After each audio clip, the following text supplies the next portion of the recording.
Pour renseigner les autres cas. Prescription au patient, procès de paiement.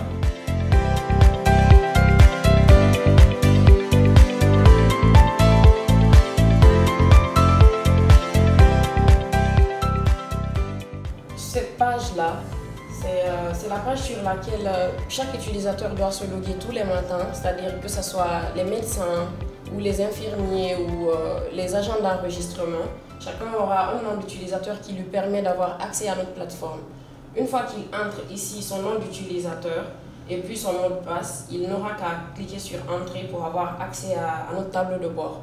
Chaque travailleur a sa propre base de données, c'est-à-dire qui lui permet d'avoir son propre tableau de bord. Si un patient vient et il est malade, son suivi, les crises qu'il fera, les analyses qu'il fera, tout ce qui concerne le patient sera vraiment là. Ça diminue carrément la paperasse.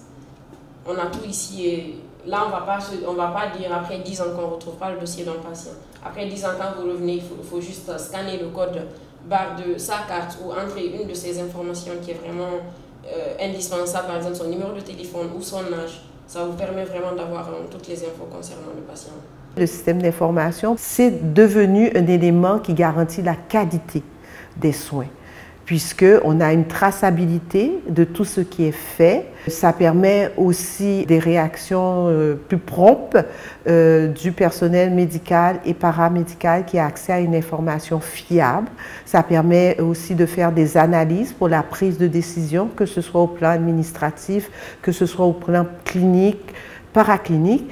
Et ça permet aussi, l'autre élément important, de faire des projections en termes de système de santé publique, d'épidémiologie, et en fait au plan de la recherche, puisque, comme vous savez, c'est une des missions de l'hôpital, la fonction de recherche.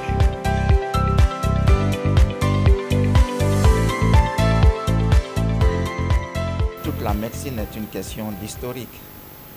Imaginez quand un patient est malade, est suivi depuis l'enfance, d'abord en pédiatrie, puis dans les services d'adultes. On a, au fur et à mesure de ces consultations, une histoire de la vie du patient, ce qui est extrêmement important et qui aide à chaque étape donc, de cette prise en charge, qui aide à reconnaître facilement la maladie dont souffre le patient.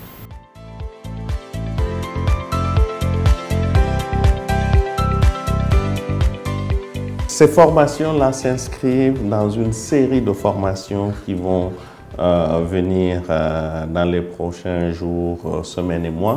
Donc, on commence par le système d'information hospitalier parce que c'est ce que les médecins, les infirmiers vont utiliser.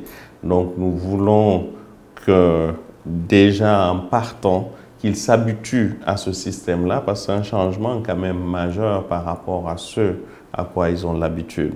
Donc, c'est déjà renforcer leur capacité avec l'outil informatique, mais aussi qu'ils s'approprient de ce système d'information hospitalier, qu'ils puissent aujourd'hui faire leur prescription via ce système d'information hospitalier et que graduellement qu'on puisse construire le dossier patient à l'intérieur de ce système-là.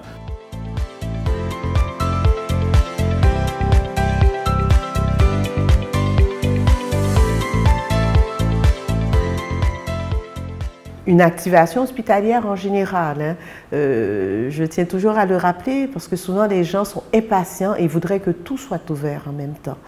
Or, il s'agit de la sécurité et de la qualité des soins. Et c'est pour ça que cette ouverture doit être progressive pour que le personnel maîtrise tout le matériel et ait tous les consommables, les médicaments dont ils vont avoir besoin pour soigner les malades. Donc, il y aura aussi d'autres activités de formation pour le personnel médical, paramédical.